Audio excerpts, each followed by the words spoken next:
que el trabajo de María le sirva en su investigación para el video de historias locales. En este momento ustedes me están escuchando y para entender lo que yo digo están pensando.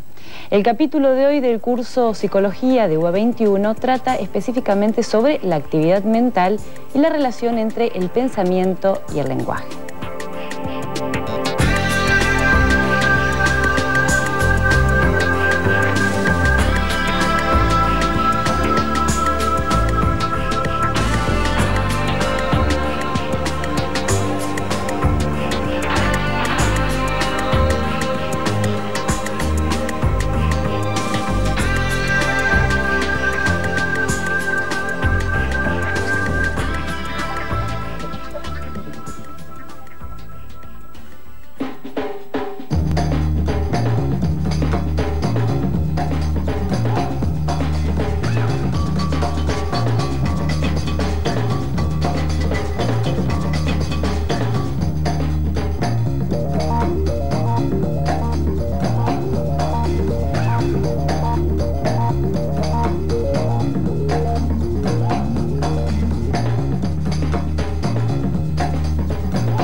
Si bien solo los seres humanos tenemos la capacidad de acceder a nuestra actividad mental de manera intencionada y consciente, esto no representa más que una pequeña parte de los procesos psíquicos.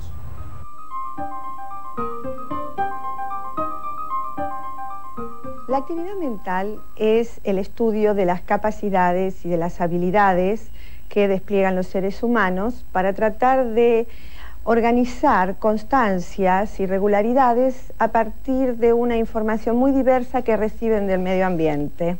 De manera que cuando estamos hablando de actividad mental, estamos hablando de esa actividad analítico-sintética permanente que en todo caso, convencionalmente, se puede considerar referida al lenguaje o referida al reconocimiento sensoperceptivo o referida al conocimiento de movimientos especiales, aún movimientos como por ejemplo castañetear los dedos. Requiere una organización que se ha hecho en algún momento. La actividad mental comprende una serie de procesos psíquicos: percibir, razonar, resolver problemas, evocar y olvidar experiencia, también tomar decisiones, comprender y producir lenguaje. En verdad entendemos por actividad mental a la actividad psíquica que alude más que nada a la existencia de entidades como las representaciones, por ejemplo las imágenes, el lenguaje, que pueden ser atribuidas a una suerte de interioridad del sujeto, es decir, que no se expresan en su conducta. Es decir, la actividad mental en general, por lo menos gruesamente, suele oponerse a las manifestaciones conductuales, es decir, al observable en el comportamiento. La actividad mental para nosotros es producto de lo que llamaríamos un desgarro. Nosotros no somos lo que creemos que somos. Nosotros somos algo desgarrado, barrado, dividido, desde el nacimiento y aún antes. Esa división remite a un inconsciente que quedó barrado, y esa barra de alguna manera es la represión. Esto es lo que podemos saber y sabemos, y esto es lo que no sabemos. Y en ese inconsciente está el inconsciente heredado, filogenético, y el que sí nosotros reprimimos normalmente. El interés por estos procesos, que se relaciona con la capacidad humana de conocer, hizo que a mediados del siglo XX se consolide la psicología cognitiva. Una forma extrema desarrollada en Estados Unidos supone que la mente humana podría compararse funcionalmente con una computadora. A partir de esta equivalencia, se construyeron modelos de flujo de información para comprender cómo podría ser el procesamiento de la información en el cerebro humano. Los procesos mentales fue lo que le permitió a Freud inventar el psicoanálisis y los tuvo que aprender a través de la observación de pacientes. Todavía hoy, y aún hoy, la observación de lactantes y la presentación de pacientes es la fuente más rica para comprender los procesos mentales. Una característica del psicoanálisis es que es terapéutico y a la vez método de investigación. Si uno tuviera que pensar en procedimientos para indagar lo mental o vías para tener un conocimiento que uno pudiera juzgar válido desde el punto de vista científico, implican un amplio arsenal, diría yo, de procedimientos y que varían mucho. Bueno, yo trabajo particularmente en psicología del desarrollo, y entonces digo, varían también mucho de acuerdo al momento del desarrollo ontogenético que uno esté atrapando y el tipo de problema que uno esté atrapando. A lo largo de la historia de la psicología se ha intentado estudiar los procesos mentales de diversidad de maneras. Nosotros hemos encontrado ya en los estudios pioneros que se comenzaron en el fines del siglo XIX, un intento de tratar de conceptualizar los procesos implicados en la extracción de regularidades y que estaban destinados básicamente a coordinar dos dimensiones, las dimensiones que corresponden a la esfera de las actividades mentales y la información que proviene del medio.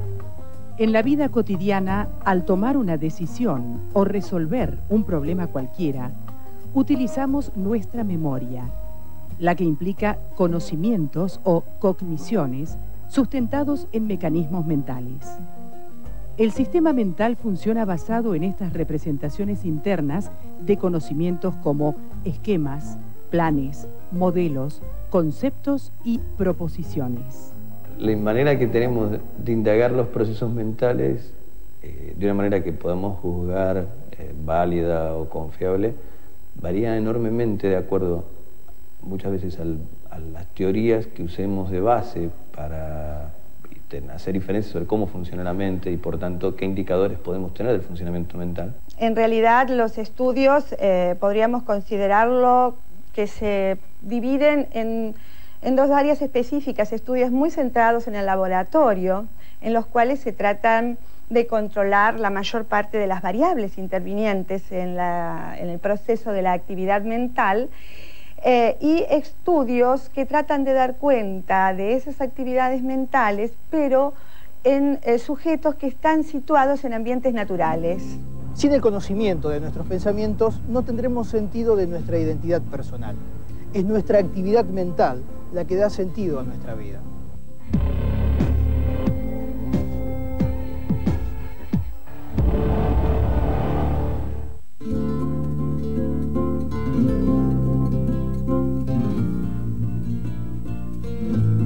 ¿Cómo se captan, organizan y comprenden las representaciones en el sistema mental? ¿Cuáles son los mecanismos que permiten su transformación?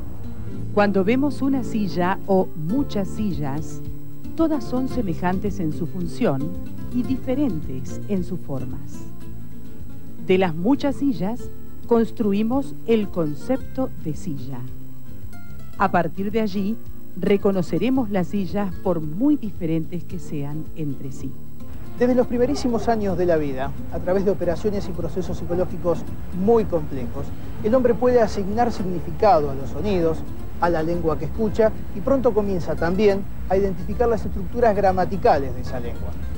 Se entiende que en toda actividad mental y, por supuesto, toda actividad que despliega el ser humano, están implicadas tanto porcentajes importantes de competencias o habilidades específicas de carácter biológico, con componentes genéticos, pero que están en íntima relación e interacción con el ambiente en el cual estos se despliegan. hasta la existencia de los modelos clásicos del desarrollo, como el de Piaget, el de Vygotsky, suponíamos el punto de partida de la vida psíquica, es decir, lo que está ya definido al nacer, de una manera bastante más pobre que lo que consideramos hoy, ¿no?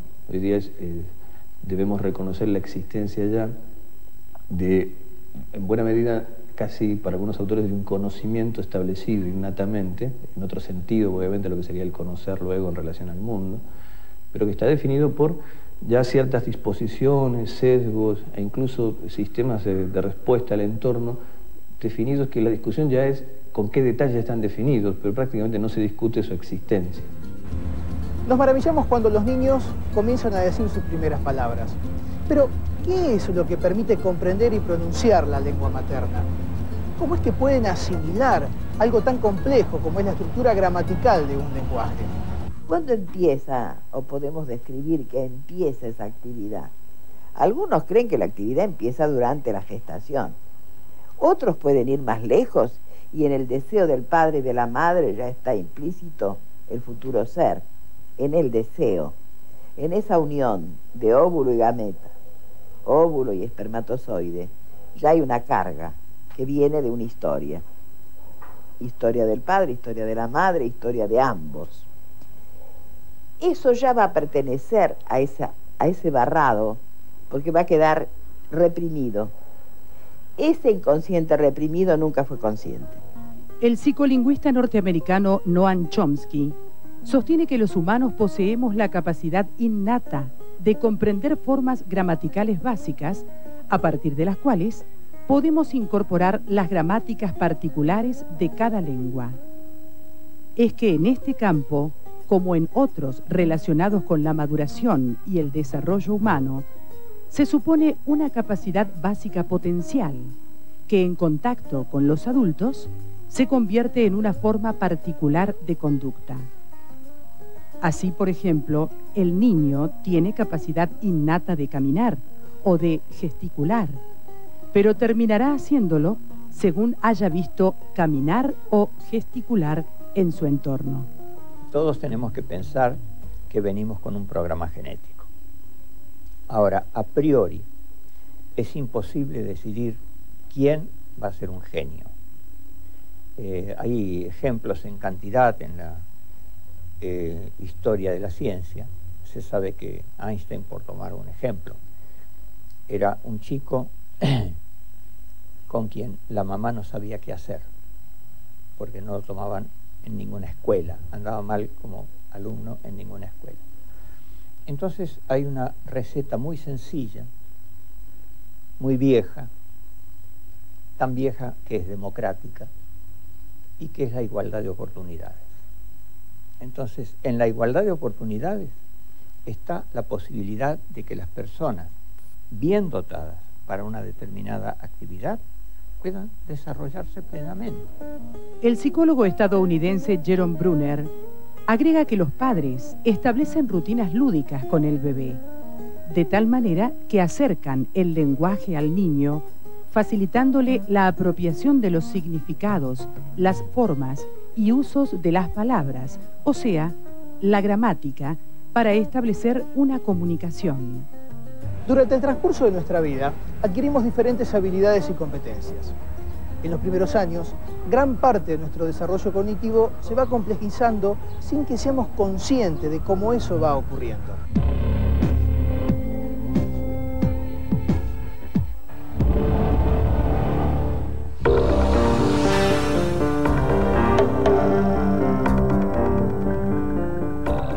No parece que el ser humano tenga ninguna habilitación genética para adquirir el dominio del manejo de un automóvil, por ejemplo, pero sí que la tuviera en el dominio del lenguaje oral. Entonces, ¿cómo aprendemos a sumar, restar, multiplicar? ¿Lo hacemos de la misma manera a cómo aprendemos un poema? El proceso del desarrollo cognitivo implica intercambios con el mundo que el niño va incorporando a medida que crece. Estos intercambios significativos, o sea, cognitivos, le permiten extraer de ellos nuevos conocimientos. Es muy probable que ocurra de todo un poco, es decir, que haya efectivamente sujetos que tengan en su dotación genética ya una especial disposición y facilidad para ciertos dominios, pero que también lo sea que participar en prácticas culturales distintas de algún modo sesga el desarrollo, lleva el desarrollo a que se potencien ciertos dominios, pero no necesariamente en términos generales. O sea, aquí el gran problema está en que habitualmente hemos concebido el desarrollo como un proceso unificado y relativamente homogéneo y a ritmo constante, no constante, pero por lo menos a ritmo regular sus distintos dominios. Estuvimos poco atentos a que en realidad es muy probable que exista, que podamos describir algo como un proceso al fin unificado, o incluso la existencia de procesos también generales, pero todo nos lleva a pensar que no podemos aplicar reglas demasiado universales a cada uno de los dominios particulares, ¿no? Las investigaciones del epistemólogo suizo Jean Piaget consideran que la vida es creadora de formas cada vez más complejas, desde las estructuras biológicas hasta las estructuras acabadas del pensamiento lógico formal. Ese intercambio entre el organismo y el medio genera complejizaciones que amplían el repertorio de reflejos y primeros hábitos determinados básicamente por necesidades internas. Así, a partir de lo ya conocido, el niño comienza a aplicar esos esquemas a situaciones nuevas. No todos somos hábiles para las mismas actividades. Parece ser que hay actividades en las cuales nos mostramos más expertos y en algunas tenemos más dificultad. Esto tiene que ver, por un lado, con toda una historia social y cultural, porque los seres humanos en realidad vivimos en determinados contextos específicos, y estos contextos específicos son los que de alguna manera nos transmiten toda una serie de instrumentos para interactuar con ellos. Los trabajos de investigación de Piaget abarcaron la observación de niños desde su nacimiento hasta la adolescencia. Piaget descubrió que en el desarrollo de la inteligencia existe un orden secuencial de etapas a las que denominó estadios del desarrollo intelectual. La constitución progresiva de las estructuras intelectuales se hace por estos sucesivos estadios. En el inicio, el niño construye las estabilidades perceptivas que le permiten conservar el objeto dentro del campo, aunque varíe de posición. Posteriormente, construirá la permanencia del objeto de manera que, aunque desaparezca de su campo visual actual, sabe que de todas maneras el objeto sigue existiendo. Luego adquirirá la capacidad de conservación del objeto, es decir, su peso y su volumen. Entre los psicólogos dedicados al estudio de la actividad mental, tuvo fuerte relevancia la escuela histórico-cultural desarrollada por Vygotsky en la Unión Soviética hacia 1930.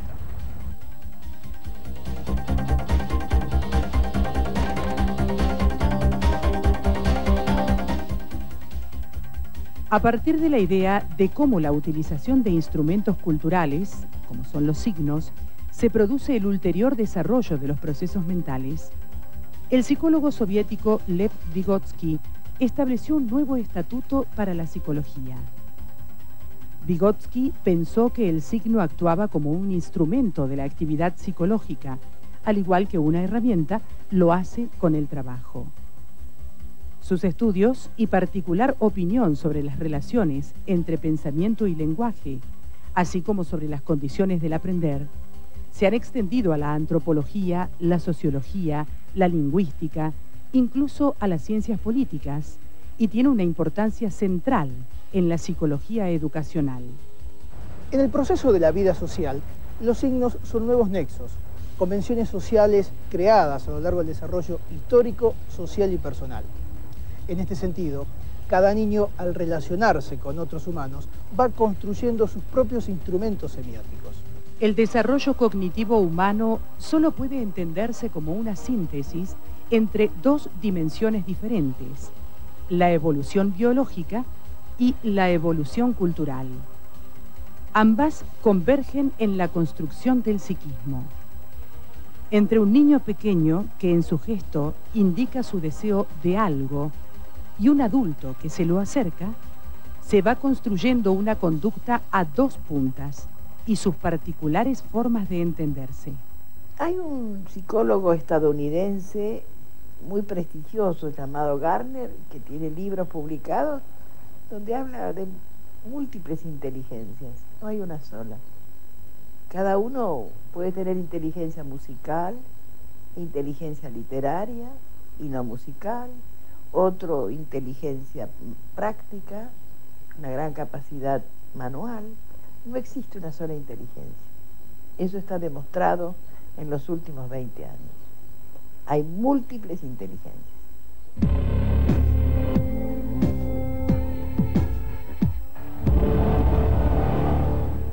Hemos podido apreciar la complejidad de las actividades mentales y cómo construimos una realidad significativa a partir de nuestras experiencias. Así es como fuimos creadores de nuestra cultura y somos continuamente creados por ella. ¿A qué formas insospechadas dará lugar en el futuro?